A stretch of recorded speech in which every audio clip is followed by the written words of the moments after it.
और आरपीएफ की मदद से सर्च ऑन ऑपरेशन शुरू किया। रानी कमलापति से लेकर इटारसी और नर्मदापुरम के बीच पूरे रेलवे ट्रैक को खंगाला गया। हर स्टेशन पर लगे सीसीटीवी कैमरों की फुटेज देखी गई। आसपास के गांवों और ढाबों में जाकर लोगों से पूछताछ की गई, ताकि अगर किसी ने अर्चना को देखा हो तो कोई सुराग मिल सके। पुल के आसपास के इलाकों में एसडीआरएफ को लगाया गया, ताकि अगर अर्चना नदी में गिरी हो तो उसका पता चल सके। नदी में नावों के जरिए तलाशी अभियान चलाया गया। गोताखोरों ने घंटों तक पानी में उतरकर खोजबीन की, लेकिन कोई ठोस सुराग हाथ नहीं आया। दूसरी तरफ पुलिस ने रेलवे ट्रैक के किनारे की झाड़ियों और सुनसान इलाकों तक की तलाशी ली। यहाँ तक कि खेतों और पगडंडियों तक को चेक किया गया। ताकि किसी भी तरह की जानकारी मिल सके। लेकिन 7 दिन की लगातार कोशिशों के बाद भी न नदी से कोई सुराग मिला और न ही रेलवे ट्रैक के आसपास कोई सबूत मिला। परिवार का दर्द अब गुस्से में बदलता जा रहा है। उनका कहना है कि अगर पुलिस ने शुरुआत से इस केस को गंभीरता से लिया होता तो शायद अर्चना आज जिंदा मिल जाती या कम से कम उसका कोई ठोस सुराग हाथ आता। परिवार का आरोप है कि शुरुआती जांच में कई लापरवाहियां हुई, जिनकी वजह से न सिर्फ कीमती वक्त बर्बाद हुआ बल्कि मामले की असली सच्चाई भी दब गई।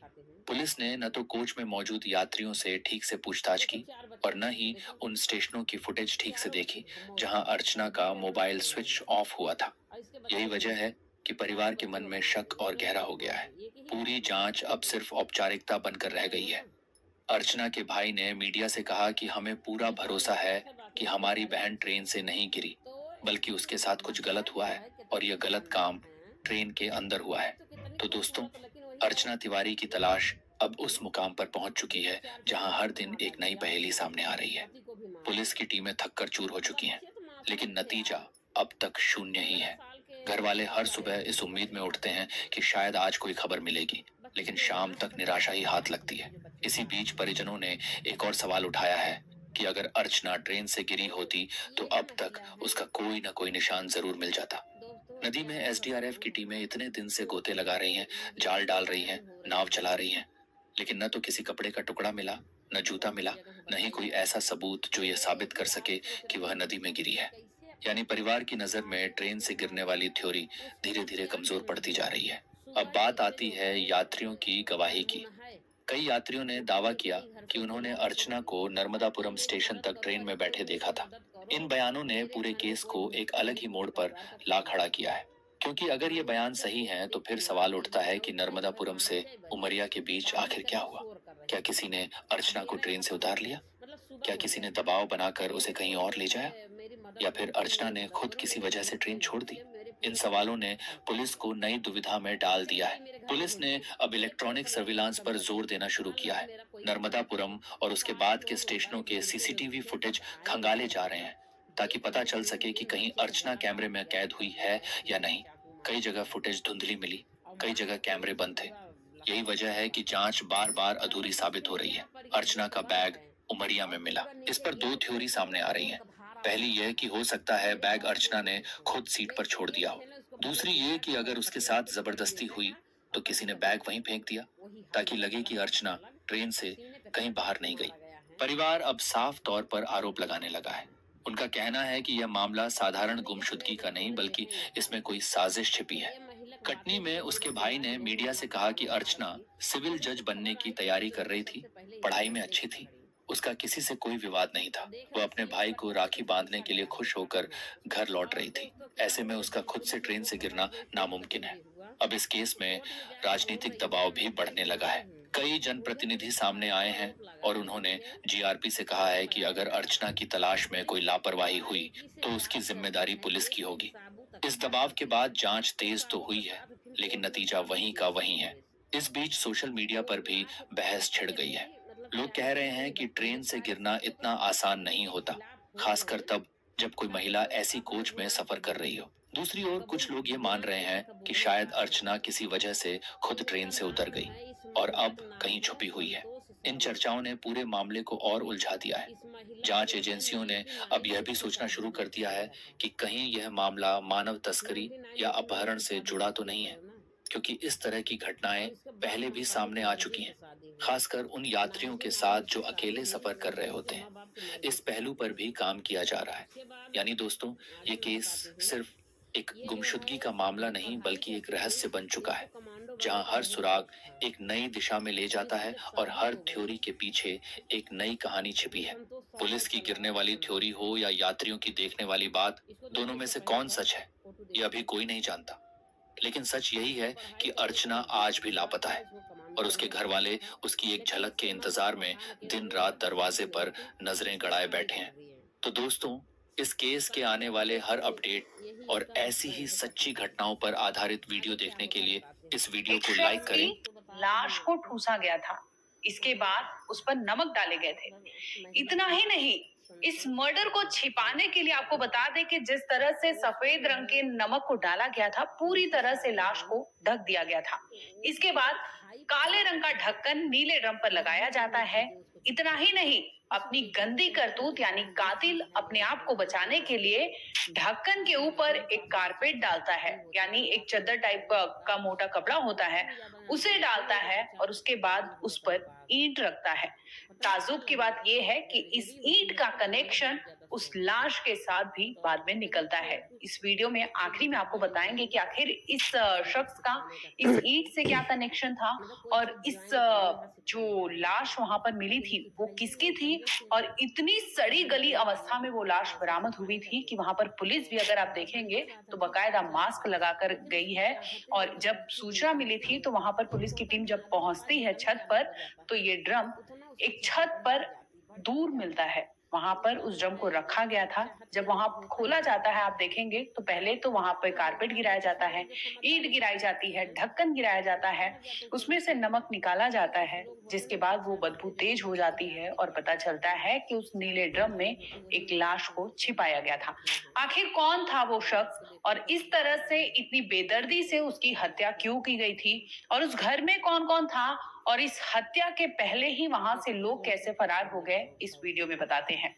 दरअसल वारदात राजस्थान के खैरतल जिले में पड़ने वाले किशनगढ़ बास एरिया का है। यहाँ पर एक शख्स अपनी वाइफ और 3 बच्चों के साथ रहा करता था।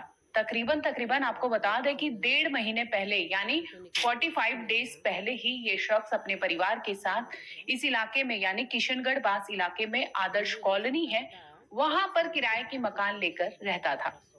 किराएदार है जो, उनकी भी बाइट हम सुनवाएंगे। उसमें आपको बता दें कि जो मकान मालिक है राजेश, उनकी पत्नी मिथिलेश ने सूचना दी थी। सबसे पहले उन्हें भनक लगी थी कि इस पता नहीं क्यों छत पर जा रहे हैं तो वहां से गंदी बदबू आ रही थी।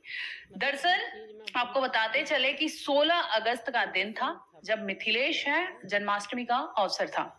वो लौटती है मंदिर से और इस दरमियान वो जब घर में आती है तो उन्हें महसूस होता है कि कुछ बदबू आ रही है। अब वो बदबू जिस ओर से आ रही थी उसे फॉलो करते जाती है तो वो बदबू उन्हें ले जाती है छत पर। छत पर पहुंचती है, चारों ओर देखती है तो उन्हें दिखता है कि एक ड्रम रखा हुआ है और वो बदबू उस दिशा से तेजी से आ रही है।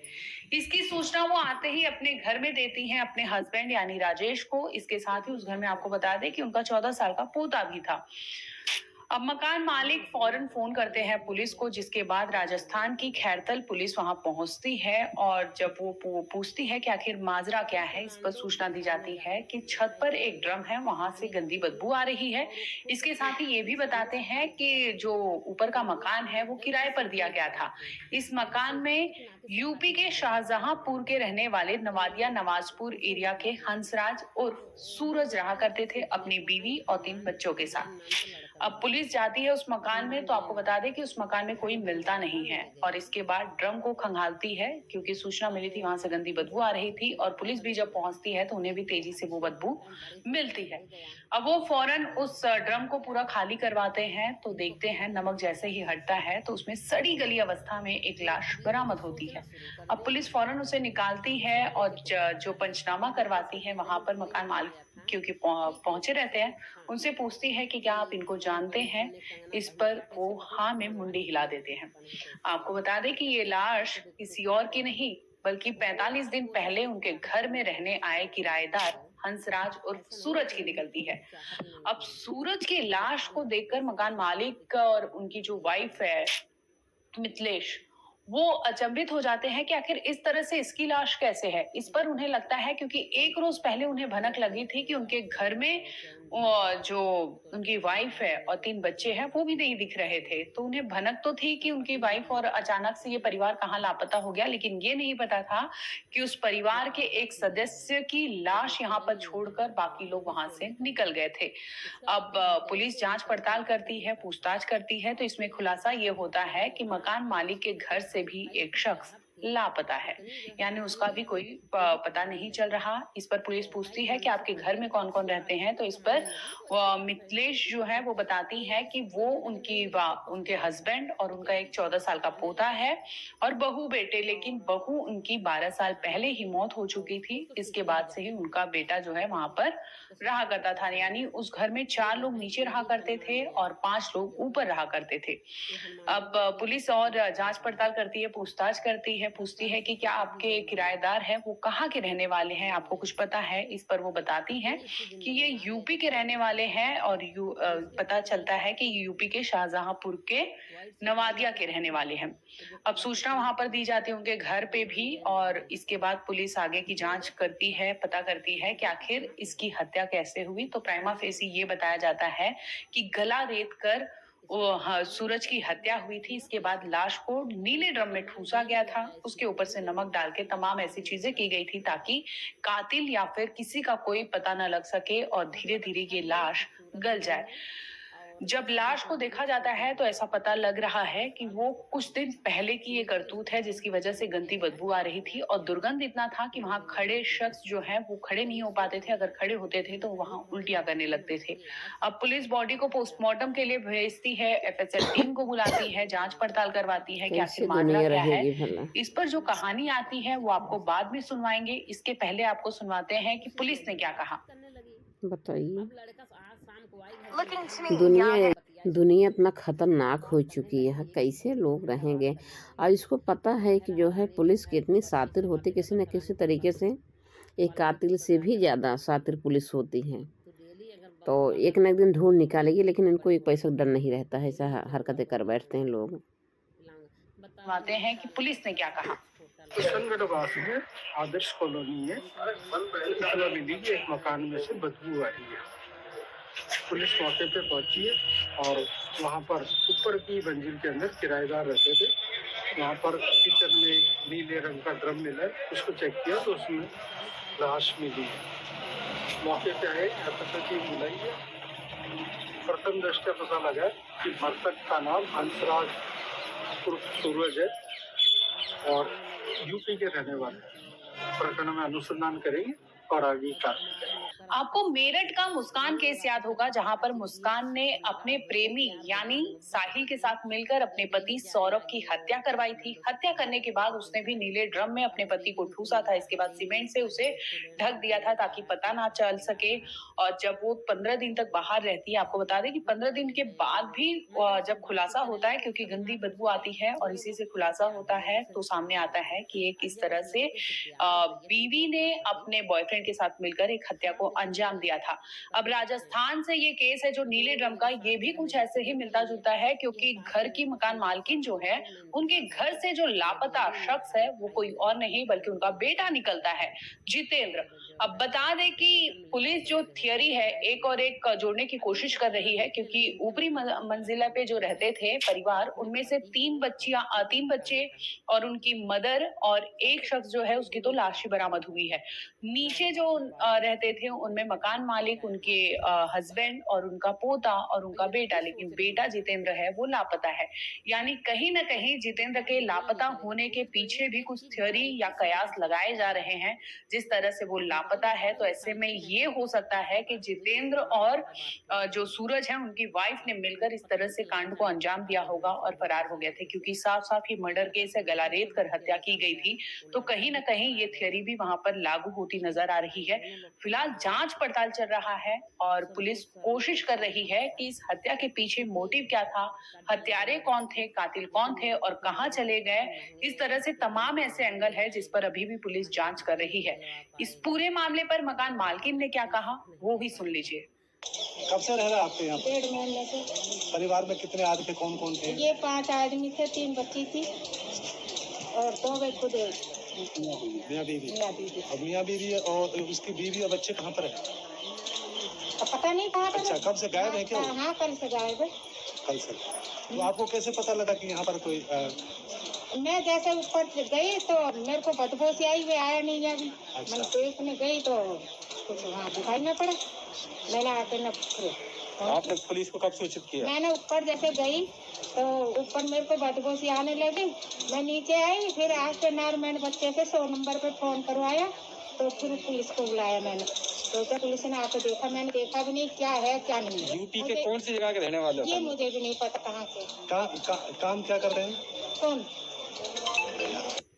अब आप सोचिए, एक मर्डर को अंजाम दिया गया था, वो भी घनी बस्ती जो है वहां पर लोग रहते हैं। ऐसे में कातिल कितना बेखौफ होगा कि एक कत्ल को अंजाम देता है, इसके बाद वहां से फरार होने के लिए जुगाड़ लगाता है और फरार भी हो जाते हैं और लाश जो है वहीं पर छत पर छोड़कर चले जाते हैं। जैसे इन्हें लगता है कि इन तक पुलिस नहीं पहुंच पाएगी, लेकिन कानून के हाथ बहुत लंबे हैं। जिस तरह से इन्वेस्टिगेशन हो रहा है, आगे आने वाले टाइम में पता चलेगा कि आखिर इस हत्या का मकसद क्या था और हत्यारे कौन थे।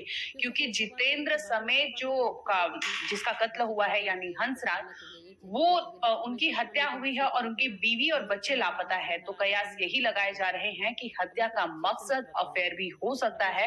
फिलहाल अभी पुलिस इस सब पे बचने की कोशिश कर रही है, कुछ भी बता नहीं रही है, लेकिन जो थियरी अभी तक सामने आया है उसमें यही लग रहा है कि हो सकता है अफेयर हो।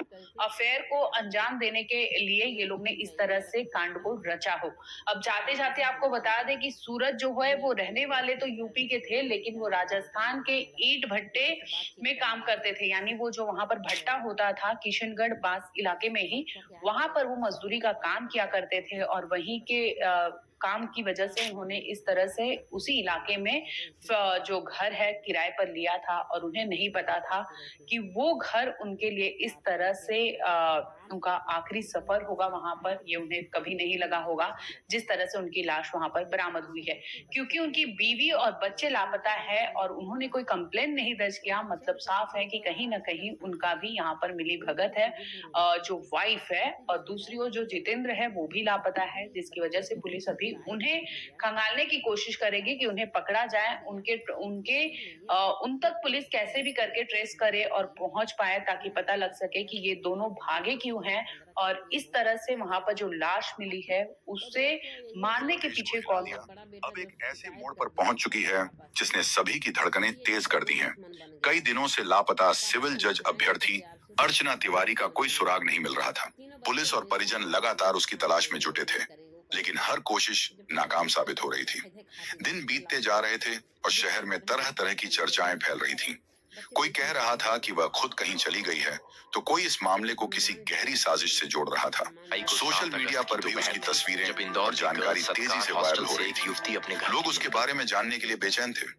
पुलिस ने शुरुआती जांच में कई जगह खोजबीन की। नदी नालों से लेकर सुनसान खेतों तक में तलाश हुई, लेकिन कुछ हाथ नहीं लगा। ऐसे में पुलिस ने तकनीकी पहलू पर जोर देते हुए अर्चना के मोबाइल फोन को सुराग मानकर आगे की जांच शुरू की। सर्वर से पुराने कॉल डिटेल्स यानी सीडीआर निकाले गए, इंटरनेट ब्राउजिंग हिस्ट्री खंगाली गई, लोकेशन ट्रैकिंग की मदद से उसके आखिरी मूवमेंट को समझने की कोशिश की गई। नेटवर्क कनेक्शन और चैट डाटा का भी गहराई से विश्लेषण हुआ।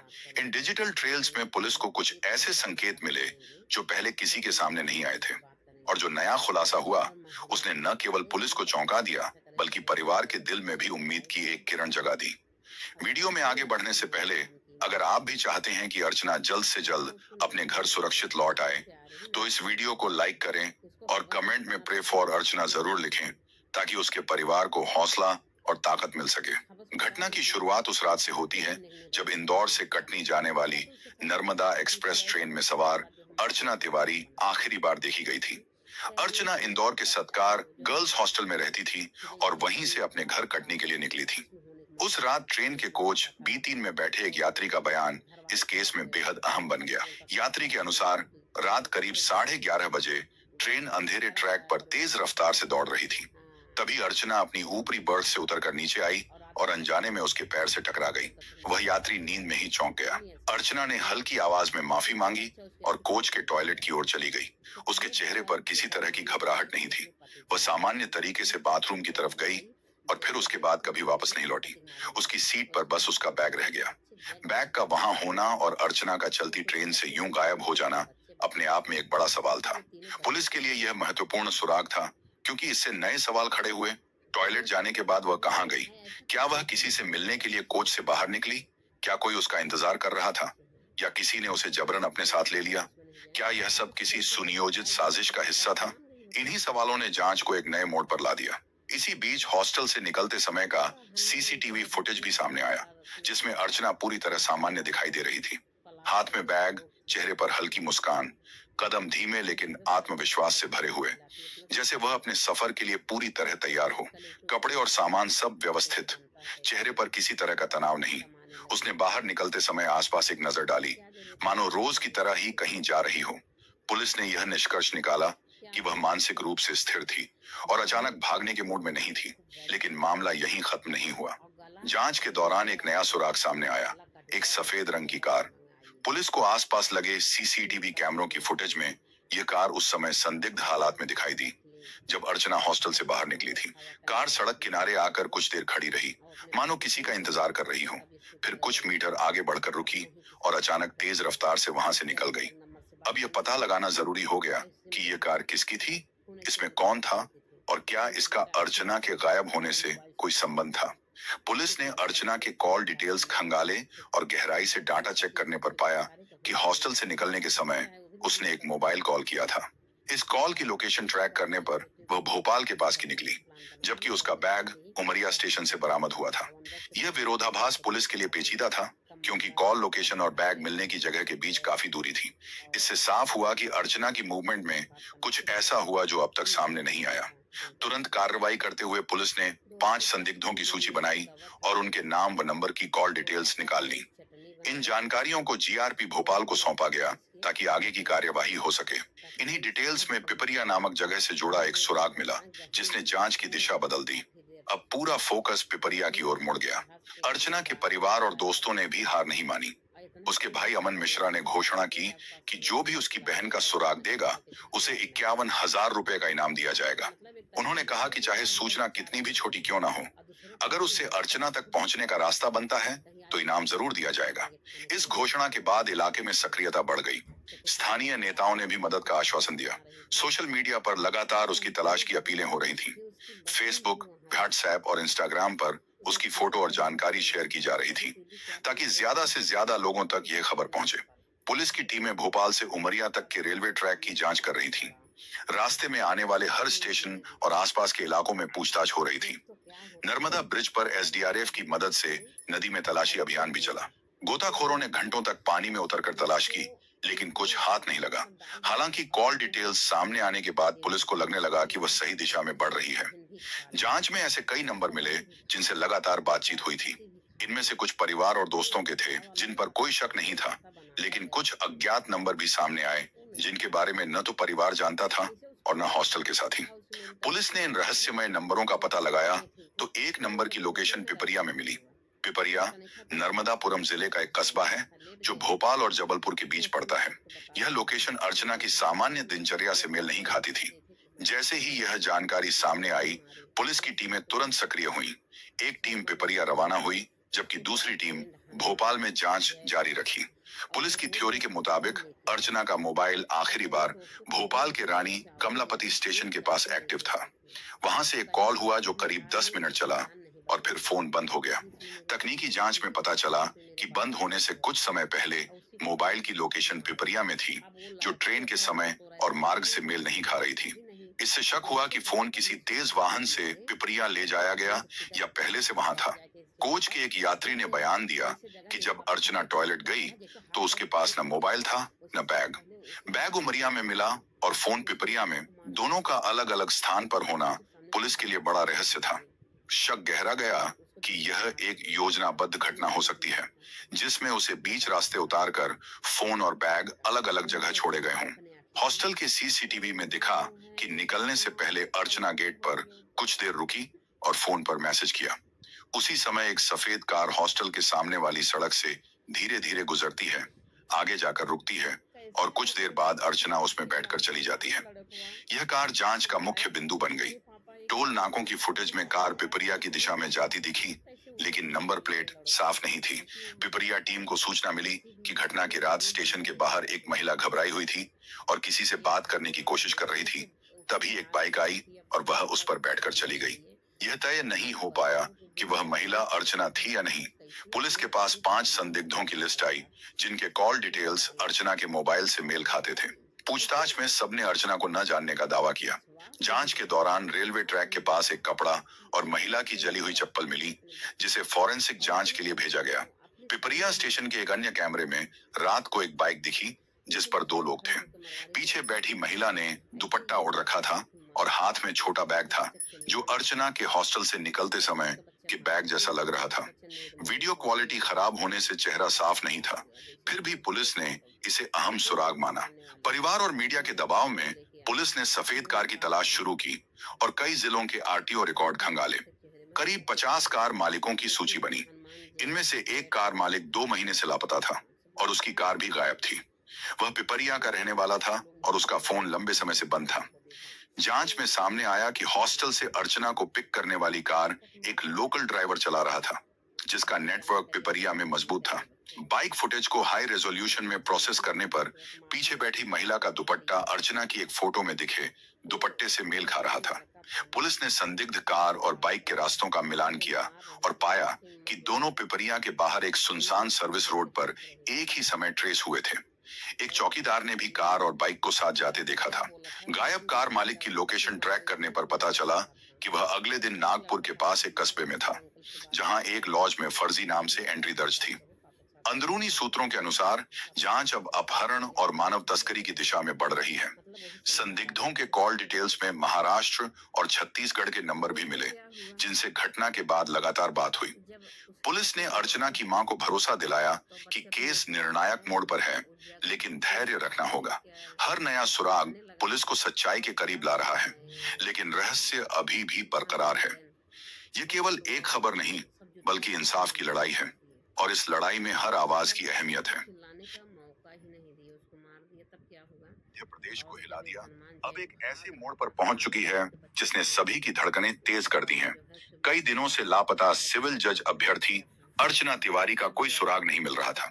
पुलिस और परिजन लगातार उसकी तलाश में जुटे थे, लेकिन हर कोशिश नाकाम साबित हो रही थी। दिन बीतते जा रहे थे और शहर में तरह तरह की चर्चाएं फैल रही थीं। कोई कह रहा था कि वह खुद कहीं चली गई है, तो कोई इस मामले को किसी गहरी साजिश से जोड़ रहा था। सोशल मीडिया पर भी उसकी तस्वीरें और जानकारी तेजी से वायरल हो रही थी। लोग उसके बारे में जानने के लिए बेचैन थे। पुलिस ने शुरुआती जांच में कई जगह खोजबीन की। नदी नालों से लेकर सुनसान खेतों तक में तलाश हुई, लेकिन कुछ हाथ नहीं लगा। ऐसे में पुलिस ने तकनीकी पहलू पर जोर देते हुए अर्चना के मोबाइल फोन को सुराग मानकर आगे की जांच शुरू की।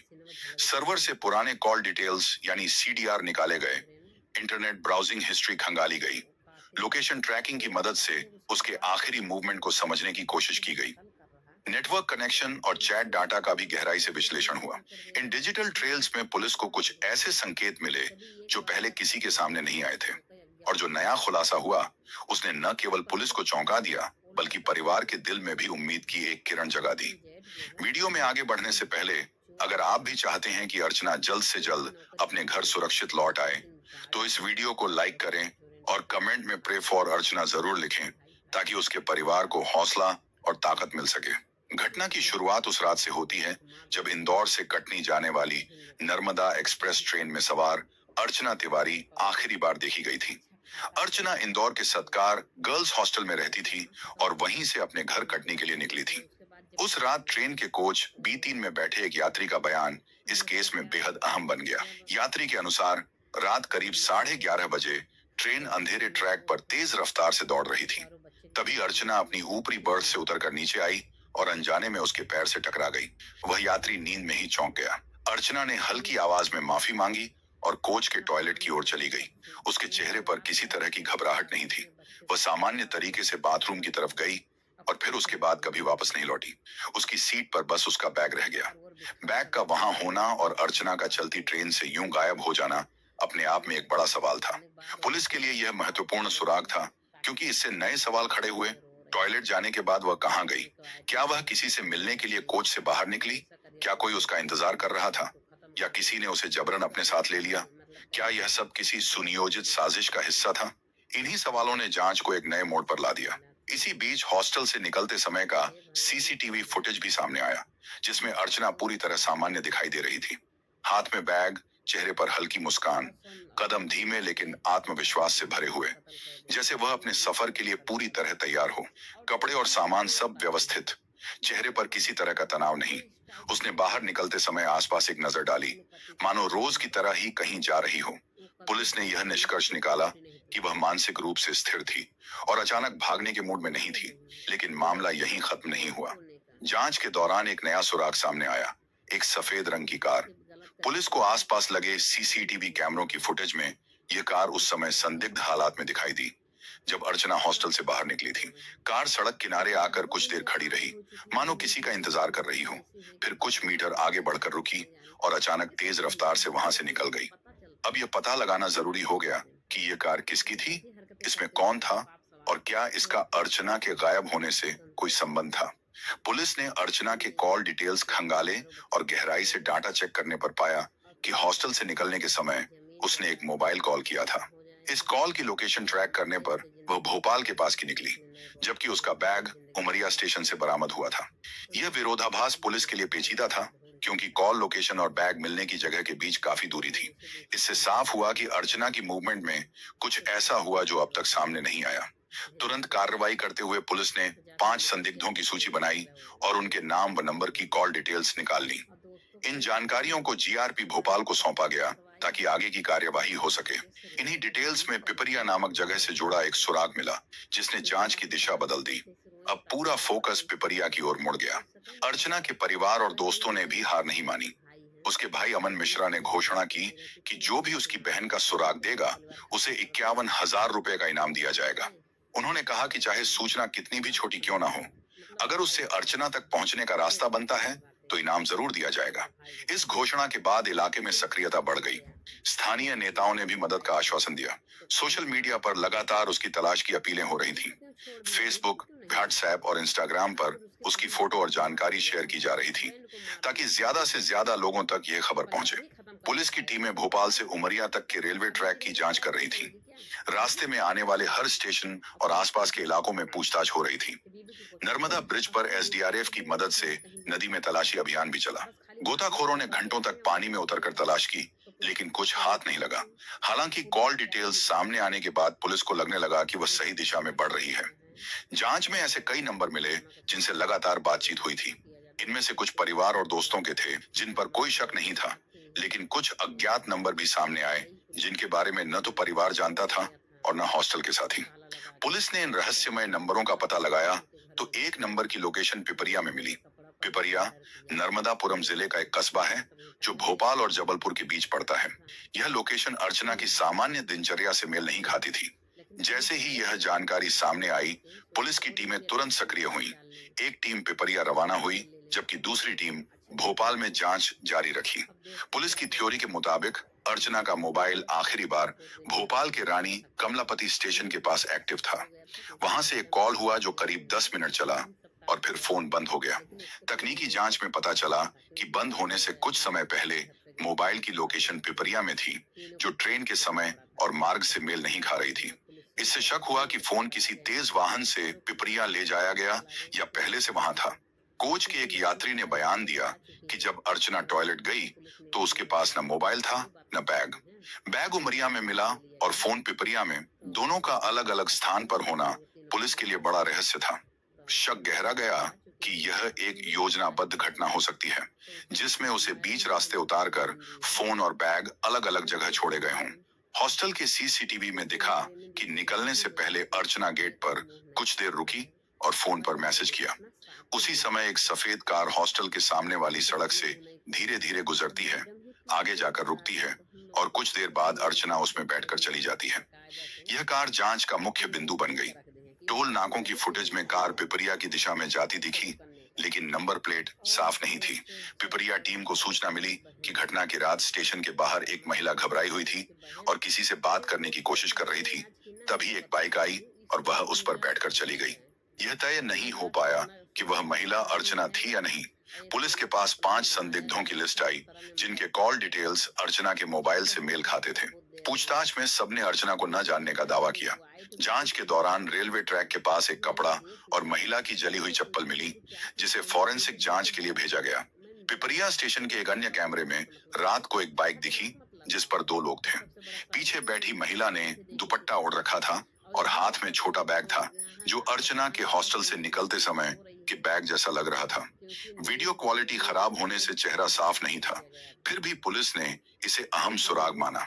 परिवार और मीडिया के दबाव में पुलिस ने सफेद कार की तलाश शुरू की और कई जिलों के आरटीओ रिकॉर्ड खंगाले। करीब 50 कार मालिकों की सूची बनी। इनमें से एक कार मालिक 2 महीने से लापता था और उसकी कार भी गायब थी। वह पिपरिया का रहने वाला था और उसका फोन लंबे समय से बंद था। जांच में सामने आया कि हॉस्टल से अर्चना को पिक करने वाली कार एक लोकल ड्राइवर चला रहा था, जिसका नेटवर्क पिपरिया में मजबूत था। बाइक फुटेज को हाई रेजोल्यूशन में प्रोसेस करने पर पीछे बैठी महिला का दुपट्टा अर्चना की एक फोटो में दिखे दुपट्टे से मेल खा रहा था। पुलिस ने संदिग्ध कार और बाइक के रास्तों का मिलान किया और पाया कि दोनों पिपरिया के बाहर एक सुनसान सर्विस रोड पर एक ही समय ट्रेस हुए थे। एक चौकीदार ने भी कार और बाइक को साथ जाते देखा था। गायब कार मालिक की लोकेशन ट्रैक करने पर पता चला कि वह अगले दिन नागपुर के पास एक कस्बे में था, जहां एक लॉज में फर्जी नाम से एंट्री दर्ज थी। अंदरूनी सूत्रों के अनुसार जांच अब अपहरण और मानव तस्करी की दिशा में बढ़ रही है। संदिग्धों के कॉल डिटेल्स में महाराष्ट्र और छत्तीसगढ़ के नंबर भी मिले, जिनसे घटना के बाद लगातार बात हुई। पुलिस ने अर्चना की मां को भरोसा दिलाया कि केस निर्णायक मोड़ पर है, लेकिन धैर्य रखना होगा। हर नया सुराग पुलिस को सच्चाई के करीब ला रहा है, लेकिन रहस्य अभी भी बरकरार है। ये केवल एक खबर नहीं, बल्कि इंसाफ की लड़ाई है और इस लड़ाई में हर आवाज की अहमियत है। गांव पहुंचकर भाइयों की कलाई पर राखी बांधने और परिवार से मिलने का उत्साह था, पर किसे पता था कि वह अपने घर कभी पहुंच ही नहीं पाएगी। उन्होंने अपना सामान पैक किया, बैग में राखियां, कुछ गिफ्ट्स और मिठाई रखी, फिर वहां से निकल गई। स्टेशन पहुंचकर नर्मदा एक्सप्रेस के B3 कोच में सवार हो गई। ट्रेन धीरे धीरे पटरियों पर आगे बढ़ी, इंदौर से निकलकर उज्जैन, फिर विदिशा और भोपाल की ओर। रास्ते भर उन्होंने अपने रिश्तेदारों से बात की। लगभग शाम को जब ट्रेन भोपाल रानी कमलापति स्टेशन से आगे निकल रही थी, अर्चना ने अपनी मां से फोन पर कहा, मैं भोपाल के पास हूँ, जल्द ही कटनी पहुंच जाऊंगी। ये उनकी आखिरी बातचीत थी। कुछ घंटों बाद ट्रेन जब कटनी पहुंची तो परिजनों का इंतजार अधूरा रह गया। अर्चना नहीं उतरी। परिवार ने घबराकर दोस्तों और रिश्तेदारों को फोन किया, मगर कोई जवाब नहीं मिला। फिर वे रेलवे पुलिस को शिकायत की। रेलवे पुलिस ने जब कोच की तलाशी ली तो उनका बैग सीट पर रखा मिला, पर अर्चना का कोई अता पता नहीं था। उनका मोबाइल फोन भी नर्मदापुरम के नर्मदा ब्रिज के पास आखिरी बार चालू पाया गया था। उस लोकेशन के बाद मोबाइल बंद हो गया। परिवार की शिकायत पर GRP और RPF हरकत में आई। पुलिस को शक है कि ये हादसा उस वक्त हुआ होगा जब ट्रेन भोपाल और नर्मदापुरम के बीच नर्मदा नदी पर बने लंबे पुल से गुजर रही थी। लेकिन यहाँ पर बड़ा सवाल उठता है, अगर अर्चना ट्रेन से गिरी थी तो उसका बैग उमरिया स्टेशन पर कैसे मिला? बैग में उसका मोबाइल और निजी सामान भी था। मोबाइल की लोकेशन आखिरी बार नर्मदापुरम के पास मिली थी। ये बात पुलिस को भी उलझा रही है और परिवार को भी हैरान कर रही है। इसी वजह से इस मामले में दूसरी थियरी भी सामने आ रही है कि हो सकता है अर्चना नर्मदापुरम स्टेशन तक ट्रेन में थी और उसके बाद कुछ हुआ हो।